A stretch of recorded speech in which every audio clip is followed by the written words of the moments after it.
Hello बच्चों, good morning to all. Hybridisation chemical bonding के एक और लेक्चर नंबर 7 में आप लोगों का स्वागत है। आज का टॉपिक है हाइब्रिडाइजेशन। हाइब्रिडाइजेशन में अपने लास्ट टाइम पे अपन डिस्कस किया था ओवरलैपिंग क्या होती है, कि जब दो एटम क्या होता है बॉन्ड फॉर्मेशन में, क्या अपन ने एस वाला डायग्राम बता देखा था वैलेंस बॉन्ड थियरी में, कि एस का एक स्फीयर दूसरे के जब एक दूसरे के क्लोज आते हैं तो ओवरलैपिंग का फॉर्म। भाई इलेक्ट्रॉन में बॉन्ड फॉर्मेशन का मतलब पता है क्या होता है, कि वो इसने कि उसने कुछ धागा फेंका और उसको पकड़ खींच लिया, दोनों एटम्स पास पास आ गए और ओवरलैपिंग हो गई। तो ये वाला प्रोसेस अपन ने देखा था लास्ट टाइम पे वीबीटी। आज का टॉपिक जो है वो hybridisation, atomic orbitals combine to form a new set of equivalent orbitals is known as hybrid orbitals. ठीक है, and this hybrid orbitals are used in the bond formation. This phenomena is called hybridisation. For एक example देखो, hybridisation क्या होता है। Suppose मैंने example लिया आप लोगों का BeH2 का एग्जांपल लिया। ठीक है, BeH2 क्या होते हैं कि इस तरीके से, अच्छा वैलेंस शेल के और इलेक्ट्रॉन्स हमेशा पार्टिसिपेट करते हैं। मतलब क्या करते हैं हाइब्रिडाइजेशन में, sp के ऑर्बिटल्स क्या करते हैं, अपनी एनर्जी का रीडिस्ट्रीब्यूशन करते हैं। अब देखो s की एनर्जी अलग है, p की एनर्जी अलग है, लेकिन जब भी हाइब्रिडाइजेशन की बात करेंगे तो सारे के सारा क्या कहलाएंगे, इक्वल एनर्जीज। सबकी एनर्जी क्या हो गई, इक्वल एनर्जीज। उसने क्या बोला, atomic orbitals can combine for new set of equivalent orbitals known to as hybrid orbitals. अपनी एनर्जी का डिस्ट्रीब्यूशन, कम और ज्यादा का डिफरेंस छोड़ के सब बराबर हो गए। ठीक है, अपनी एनर्जी का डिस्ट्रीब्यूशन किया, ये क्या कहलाएंगे, हाइब्रिड ऑर्बिटल। अब सर इसमें से कौन सा ऐसे, सबके सब बराबर, ये भी sp है, ये भी sp है, ये भी sp है, ये भी sp है। अपनी एनर्जी का डिस्ट्रीब्यूशन किया, सारे के सारे ऑर्बिटल्स क्या हो गए, बराबर हो गए। इस प्रोसेस को क्या बोलेंगे, in these orbitals are called hybrid orbitals. ठीक है, these hybrid orbitals are used in the bond formation. और अभी जो नए ऑर्बिटल्स बने वो क्या करते हैं, ओवरलैपिंग करते हैं।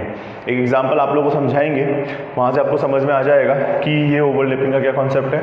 This phenomena is called hybridisation. ये जो ओवरलैपिंग से जो बॉन्ड बना है, क्या पुराने ऑर्बिटल्स अपनी ऑर्बिटल्स एनर्जी का रिडिस्ट्रीब्यूशन करके नए ऑर्बिटल्स बनाते हैं। ठीक है, और अब वो क्या करते हैं, बॉन्ड फॉर्मेशन का प्रारंभ करते हैं। किसको रिप्रेजेंट करता है, ठीक है, हाइब्रिडाइजेशन को रिप्रेजेंट करता है। नोट कर लो, ये वाली बात समझ में आई, ये वाली डेफिनेशन नोट कर लो। एक एग्जांपल से आपको क्लियर होगा। ठीक है, फिर अपन की कंडीशन देखेंगे।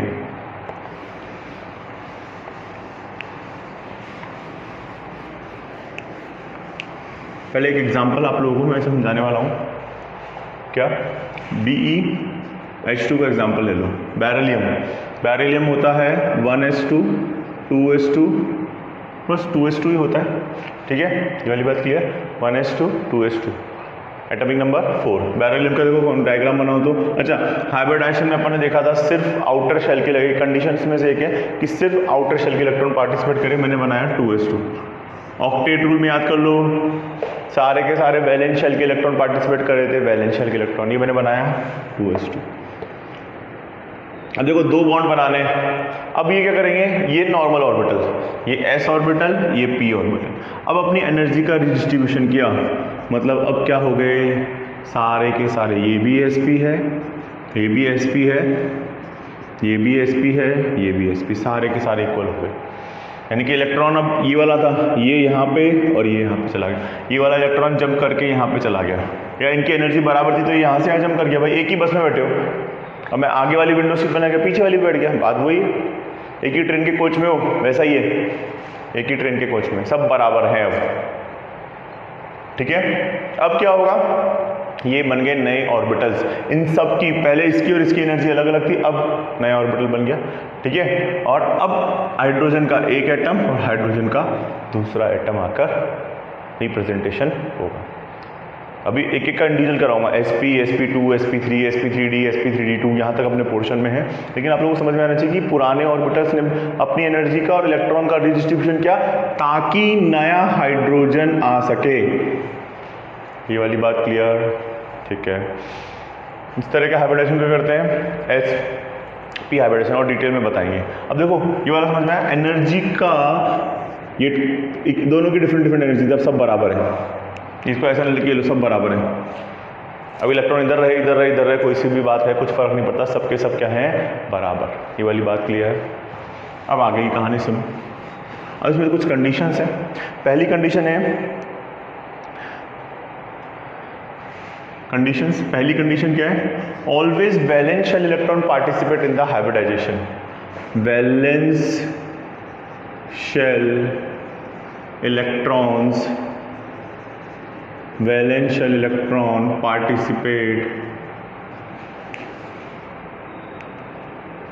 Participate in hybridisation.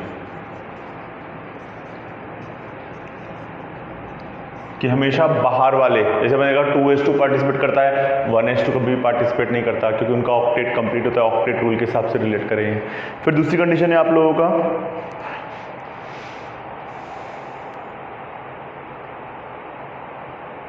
Hybrid orbitals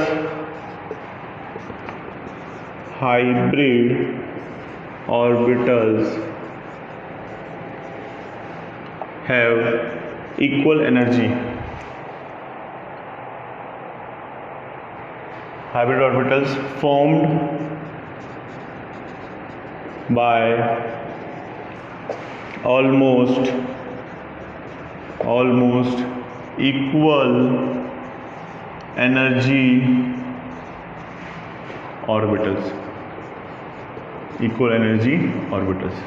कि ये नहीं, सपोज मैंने लिया, सपोज मैं लिख रहा हूँ नाइट्रोजन, ये होता है 2s2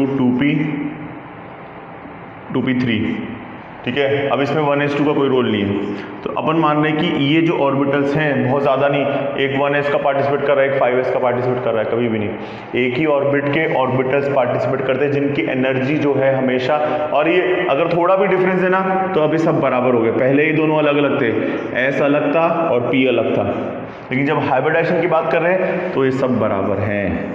अब ये चारों एक साथ लिखे जा सकते हैं। ये तुम्हारा क्या हो गया, हाइब्रिड ऑर्बिटल्स। बात समझ में आई कि हाइब्रिडाइजेशन में सब बराबर हैं। अब वो पार्टिसिपेट करेंगे।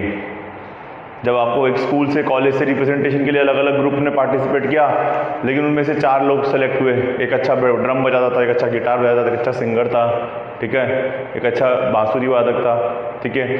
अब हम चारों जाके कर रहे हैं तो सब बराबर हैं। अब वो टीम है, पहले वो इंडिविजुअल थे, ऑलमोस्ट सेम, क्योंकि ऑलमोस्ट सेम फील्ड के अब सारे के सारे म्यूजिशियंस ही है बेसिकली बात करें तो वैसा ही है कि सारे के सारे इक्वल एनर्जी के ऑर्बिटल्स अपनी एनर्जी का रीडिस्ट्रीब्यूशन करते हैं और नए ऑर्बिटल्स बनाते हैं। इसको रिप्रेजेंट करता है, हाइब्रिडाइजेशन को रिप्रेजेंट करता है। क्लियर है ये वाली बात, नोट कर ली। Second point is clear. Next है आप लोग कंडीशन, प्रमोशन ऑफ इलेक्ट्रॉन्स। ये मैं आप लोगों को एग्जाम्पल बताऊंगा जब आएगा तब। 2 कंडीशन बाकी है अपनी, लेकिन आप लोगों को ये बस 2 कंडीशन के लिए अभी स्पेस छोड़ दो, वो एग्जाम्पल के साथ बताई जाएगी। एक एक एग्जाम्पल बताऊंगा, हर बार एक तरह की समझ में नहीं आएगा। ये वाली बात क्लियर, ठीक है। सबसे पहला अभी कंडीशन एक काम करो, लिख लो, फिर एक्सप्लेन कर लेंगे। Promotion of electron is not essential condition for hybridisation.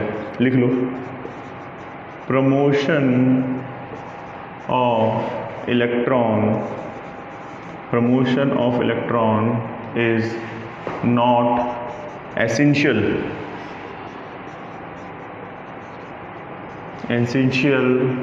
condition for hybridization.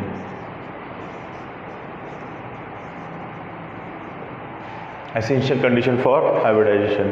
फिर आता है lone pair and bond pair both are participate in hybridization. इसमें लिखा हुआ है बुक्स में आप लोगों के, it is not necessary that only half filled orbitals participate in the hybridization, even some filled orbitals, ठीक है।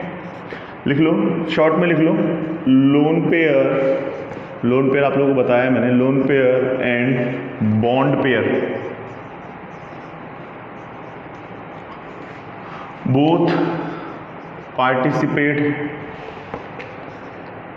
एग्जाम्पल से बताएंगे बेटा अभी आप लोगों को, बोथ पार्टिसिपेट इन हाइब्रिडाइजेशन।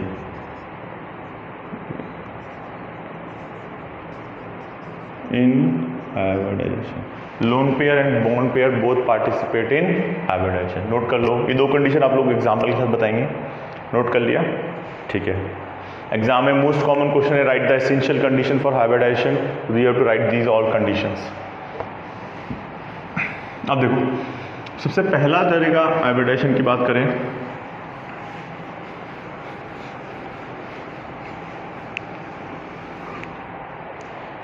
सबसे पहला जो आता है वो आता है SP hybridization. SP hybridization, SP hybridization में क्या होता है, देखो अपन ने एग्जाम्पल किया था BeH2 का, ठीक है। पहले आप लोगों को बेरिंग का कॉन्फ़िगरेशन लिखना एग्जाम में, आप लोगों को फुल फॉर्म में आप लोगों के MCQ, लेकिन आप लोगों को पूरा थियरी भी कॉन्सेप्ट आना चाहिए। बेरिलियम होता है 2s2, सिर्फ वैलेंस शेल का कॉन्फ़िगरेशन लिखा है मैंने। फिर आप लोगों को एग्जाम में क्या करना होता है, ऐसा ग्राउंड स्टेट बनानी होती है, ग्राउंड स्टेट, फिर आप लोगों को बनानी होती है excited state.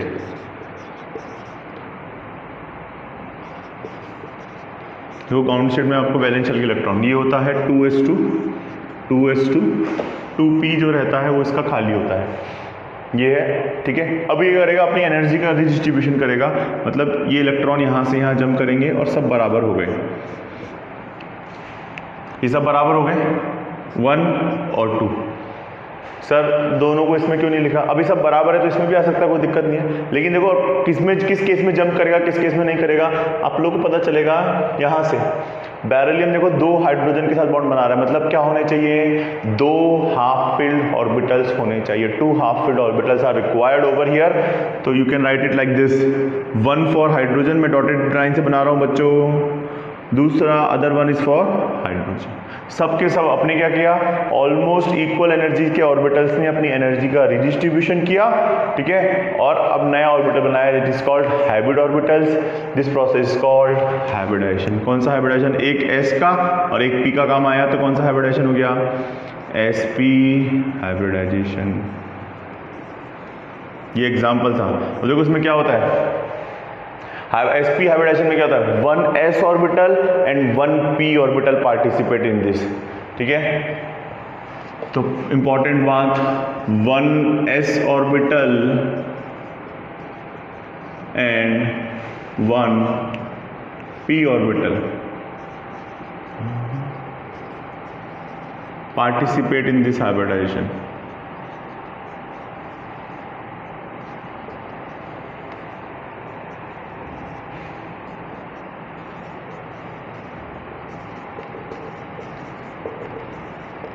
One S orbital और 1p ऑर्बिटल। अच्छा, अगर बात करें इसमें किस तरह का हाइब्रिडाइजेशन है, इसमें देखो sp हाइब्रिडाइजेशन है, यानी कि ये दोनों पार्टिसिपेट कर रहे हैं, 50% ये 50% ये। तो आप लोगों को बताना है कि s कैरेक्टर, कि s का परसेंटेज कितना है। ये तुम्हारे 12th में आएगा, s कैरेक्टर से कैसे फर्क पड़ता है, लेकिन अभी तो तुम्हें बनना है कि s का परसेंटेज 50-50। सेकेंड पॉइंट क्या हो जाएगा, 50% s कैरेक्टर, 50% s कैरेक्टर। ये वाली बात क्लियर, ठीक है। फिर एक और एग्जांपल है, ये वाला समझ में आया, 50% एस कैरेक्टर। अच्छा, इस वाले शेप में अपन वेस्पर थ्योरी पढ़ा है कि दोनों एक दूसरे से मैक्सिमम डिस्टेंस पे जाते हैं, तो उसकी शेप देखो कैसे आएगी। वेस्पर थ्योरी, एक हाइड्रोजन ये रहा, एक हाइड्रोजन ये रहा, ठीक है। 2 बॉन्ड पेयर के केस में शेप होती थी लीनियर। किस तरह की शेप बनेगी आप लोगों के, लीनियर, स्ट्रेट लाइन जैसी। क्यों, क्योंकि इसी दूर इस केस में ही वो मैक्सिमम डिस्टेंस पे एक दूसरे से जाके इस तरीके से रिलेट करेंगे।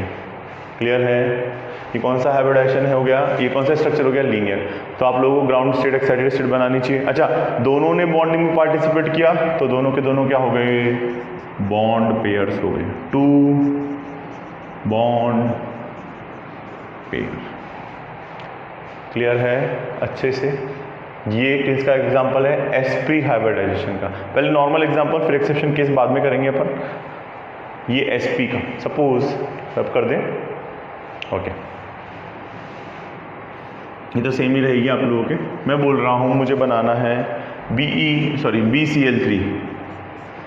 BCl3 बोरोन का Cl3 वाला एग्जांपल। तो देखो क्या होता है, ये बोरोन जो होता है आप लोगों का होता है 1s2 2s2 2p1 atomic number 5, almost same energy के 1s2 2s2 देखो 2s2 2p1। टोटल कितने बॉन्ड बनाने हैं? तीन हाफ फिल्ड ऑर्बिटल होने चाहिए। अब एक्साइटेड स्टेट में अपने एनर्जी का अपन बता रहे हैं कि उन्होंने रिडिस्ट्रीब्यूशन किया। इनकी एनर्जी क्या है? एक ही ऑर्बिट के ऑर्बिटल्स हैं, ठीक है। अरे 11 साइंस और 11 तो फॉर्म सेम ही है, मतलब सेक्शन 11 क्लास तो ठीक है, ग्रेड तो एक ही है, 11 ग्रेड तो वो ऐसा है कि दोनों के दोनों 2p ऑर्बिटल के, बस दोनों अलग अलग हो सकते हैं। इन सब साइंस 11 वालों को सबको एक साथ बैठा दिया तो साइंस और कॉमर्स दोनों आ गए उसके अंदर। वैसा ही है 1 2 3 एनर्जी का रिडिस्ट्रीब्यूशन। अब ऑर्बिटल्स ने इलेक्ट्रॉन क्या किए? जंप किए, वो हाफ फील्ड किए। कैसे पता चला? 3 ओवरलैपिंग के लिए चाहिए, 3 ओवरलैपिंग के लिए। सर कब जंप करेगा कब जंप नहीं करेगा, ऐसा केसेस कराएंगे आप लोगों को नेक्स्ट क्लास में। क्या हो गया? 1 2 3, ठीक है। एक s ऑर्बिटल और p के कितने आए? p के कितने आए? 1 a वाला जंप इधर करके इधर गए, एक s और 2 p के, कौन सा हाइब्रिडेशन हो गया?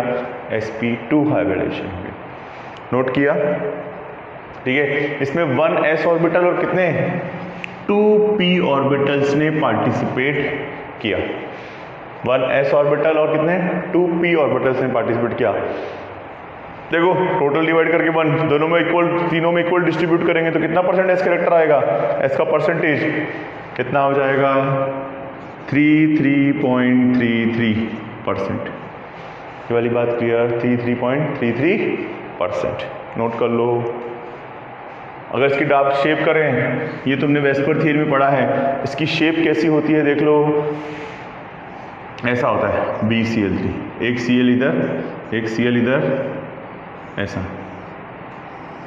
ये होती है ट्राइगोनल प्लेनर, तीनों ट्राइंगल मिलके एक ही प्लेन में है, trigonal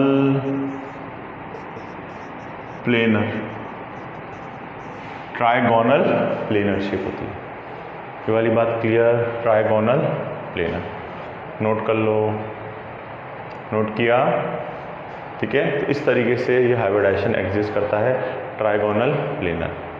I hope this point is clear for all of you, ठीक है। तो ये अपन ने क्या sp कौन सा हाइब्रिडेशन हो गया? sp2 hybridisation.